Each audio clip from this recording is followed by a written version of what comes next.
ప్రభాస్ హీరోగా మారుతి దర్శకత్వంలో రూపొందుతున్న హర్రర్ ఎంటర్టైన్మెంట్ ది రాజా సాబ్ పై ప్రేక్షకుల్లో ఇప్పుడు ఆసక్తి పెరుగుతోంది. మొదట ఈ సినిమాపై భారీ అంచనాలు తక్కువగా ఉన్న తర్వాత వచ్చిన ఫస్ట్ లుక్ మరియు క్లిప్స్ వీడియో సినిమాకు పాజిటివ్ బజ్ తీసుకొచ్చాయి. ప్రభాస్ లుక్ కొత్తగా ఉండడం, హర్రర్ తో పాటు కామెడీ ఉండడం ఇది ఫ్యామిలీ మాస్ ఆడియన్స్ ని ఆకట్టుకునే సినిమా అని చూపిస్తోంది. ప్రస్తుతం హైదరాబాద్ లో షూటింగ్ వేగంగా జరుగుతోంది. డైరెక్టర్ మారుతి ఈ సినిమాని విభిన్నంగా తెరకెక్కిస్తున్నారంటూ టాక్. కొన్ని ముఖ్యమైన సన్నివేశాలు, పాటలు ఇప్పటికే షూట్ అయిపోయాయి. త్వరలో ప్రభాస్ ఇంట్రడక్షన్ సాంగ్ కూడా షూట్ చేయనున్నారు. ఆ సాంగ్ లో ఓ టాప్ హీరోయిన్ గెస్ట్ గా కనిపించబోతుందంటూ టాక్. ఈ పాటకు తమన్ చక్కటి ట్యూన్ ఇచ్చాడట. ఇక తాజా సమాచారం ప్రకారం నవంబర్ 3వ వారంలో అమెరికాలో పెద్ద ఈవెంట్ ప్లాన్ చేస్తున్నారట. అక్కడ ప్రభాస్ కు ఫ్యాన్ బేస్ ఎక్కువగా ఉండడంతో మొదటి ప్రమోషన్ ఈవెంట్ అక్కడే చేయాలని మేకర్స్ నిర్ణయించుకున్నారట. ఆ ఈవెంట్ లో ప్రభాస్ కూడా పాల్గొనున్నారనే వార్తలు వినిపిస్తున్నాయి. ఈ ఈవెంట్ ని పీపుల్స్ మీడియా ఫ్యాక్టరీ గ్రాండ్ గా ప్లాన్ చేస్తుందట. ఈ ఈవెంట్ తో పాటు సినిమా పైన హైప్ ఇంకా పెరిగే అవకాశం ఉంది. డిసెంబర్ 5న సినిమాను రిలీజ్ చేయాలన్న లక్ష్యంతో షూటింగ్ పూర్తి చేయడంపై యూనిట్ బిజీగా ఉంది. ఈ మధ్య కాలంలో సీరియస్ ప్రాజెక్టులు చేసిన ప్రభాస్ కు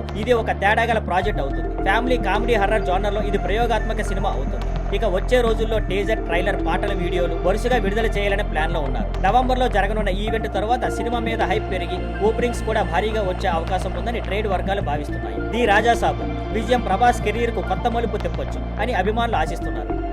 thank you for watching. Please like, share and subscribe.